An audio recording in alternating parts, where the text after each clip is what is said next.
Salut à tous, bienvenue sur la chaîne. Alors aujourd'hui, un autre TCG, pas de Yu-Gi-Oh, pas de Flash and Blood, mais Pokémon. Alors, ça fait quelques semaines que j'ai cette idée en tête. Je m'intéressais à faire une collection Pokémon en partant de rien. Alors, pour la petite histoire, je me baladais dans un magasin de vente de jeux de cartes et il y avait un booster Pokémon 151 sur le comptoir. J'ai fini par en prendre un, je l'ai ramené à la maison et le soir, avec ma femme, je lui ai demandé si elle voulait l'ouvrir ou si elle préférait que je le garde. Donc on l'a ouvert, ça, il y a eu les souvenirs de l'enfance qui ont rejailli. C'était vachement cool d'ouvrir, surtout avec ma femme. Et c'est ainsi que j'ai décidé de commencer la collection Pokémon. Donc avec 151. Donc voilà, tout simplement. Le lendemain, je me renseigne pour avoir un coffret. Donc j'ai pris le coffret avec le portfolio, le binder et 4 boosters.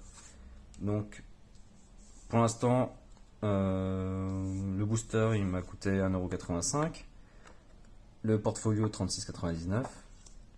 Et entre-temps, donc j'ai ouvert ces 4 boosters et j'ai commandé quelques cartes communes, peu communes sur un site pour l'équivalent de 5,45€, donc pour 15 cartes à l'unité.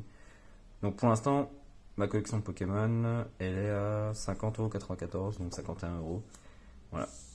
Pour l'instant, c'est le prix que j'ai mis pour, euh, pour la collection. Donc je vais vous montrer très brièvement, hein. Donc dans cette collection, dans cette série, la particularité c'est que normalement les Pokémon sont triés par type. Donc d'abord tous les plantes, tous les hauts par exemple, et dans 151, ils sont classés dans l'ordre du Pokédex. Donc Bulbizarre c'est numéro 1, ensuite il y a, si je dis pas de bêtises, Herbizarre qui est numéro 2, et ainsi de suite. Et donc on passe au deuxième starter, Salamèche qui est 4, Étincelle 5, et normalement Dracofeu 6, et ainsi de suite. Donc vraiment petit début de collection. Voilà, simplement. J'essaie d'avoir mes préférés. J'en ai déjà quelques-uns. Donc, mes 3 Pokémon préférés qui sont Trio Picard. Il y a Crustabri et il y a Krabos. Voilà. Donc je pense non, vous voyez, j'ai que Krabi. Il manque juste Krabos à côté. Ah, et aussi Ossature. Ossature qui est pas mal pour moi. Voilà. J'ai déjà récupéré Pyroli avec Voltali, il manque Aquali. Et 2 des oiseaux Sulfur-Articonin, donc il manque Elector. Voilà, quelques cartes dresseurs. Et à la fin, donc, hop, les énergies, holo, donc j'ai eu la combat holo. Et la plante aussi. Autrement, je n'ai pas eu de gros hits, je n'ai pas eu d'ultra rares. Mes 5 boosters que j'ai ouverts, j'ai eu au maximum des rares, voire des rares holo. Et comme je ne connais pas assez pour différencier les holos, les reverse, tout ça, donc dès que j'ai eu des doubles, par exemple là, vous voyez, j'ai mes Lodelf en double, donc une qui est normale et l'autre qui est en reverse. Au lieu de les mettre à 2 espaces différents, je les mets l'une sur l'autre pour l'instant. Il faut que je trouve la liste de toutes les cartes pour mieux les classer. Je suis pas sûr que toutes les cartes rentrent à l'intérieur du binder. Ça aussi, je ne me suis pas encore renseigné. Mais voilà, je vais essayer de compléter le full set, c'est-à-dire, donc là, d'après ce que je vois, il y a 165 cartes. Donc le but, c'est d'avoir les 165, sachant que les secrets, si j'ai bien compris, elles dépassent les 165, et après on passe sur du master set. Donc voilà, petite collection, début de collection, hein, pour 50€. Donc je vais petit à petit chercher les communes, les pots communes, parce que ce sont les plus simples et c'est surtout les moins chers à avoir. Puis progressivement passer sur les plus grosses, les ultra rares et ainsi de suite. Voilà. Donc ça c'était la collection Pokémon. En parallèle à tout ça, je voulais aussi investir un peu dans Pokémon.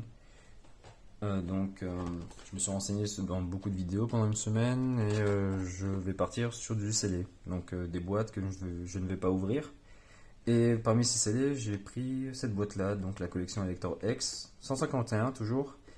Donc de base, je voulais l'ouvrir parce qu'il y avait 4 boosters de la même série que j'essaie de compléter. Mais comme j'ai pas trop eu de chance, je vais la garder scellée pour l'instant.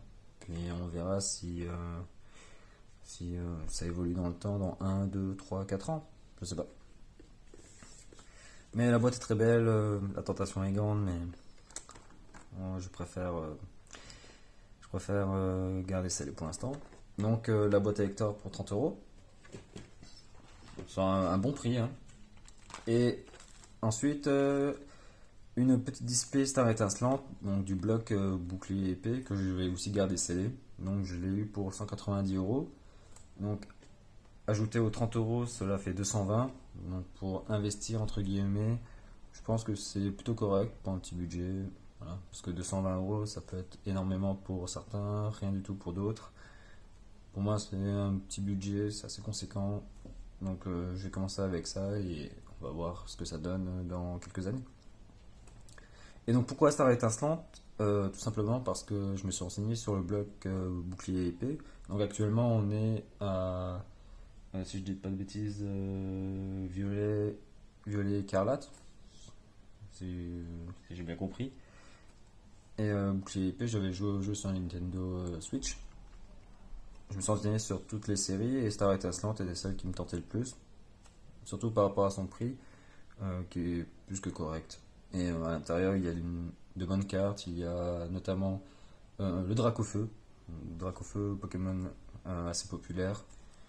Donc voilà, je pense, à mon avis, que c'est un bon investissement.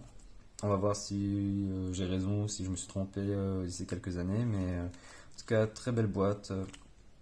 Très content d'avoir investi dessus. Et elle va rester bien au chaud, bien cachée. Voilà. Donc 220 € pour l'investissement pour commencer, 50 € pour la collection Pokémon. Et donc voilà, je vais faire une série de vidéos pour montrer l'évolution de ma collection progressivement et voir comment ça évolue avec les investissements aussi.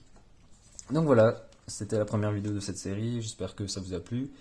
N'hésitez pas à vous abonner, à commenter et puis à la prochaine pour une ouverture de case sur Yu-Gi-Oh!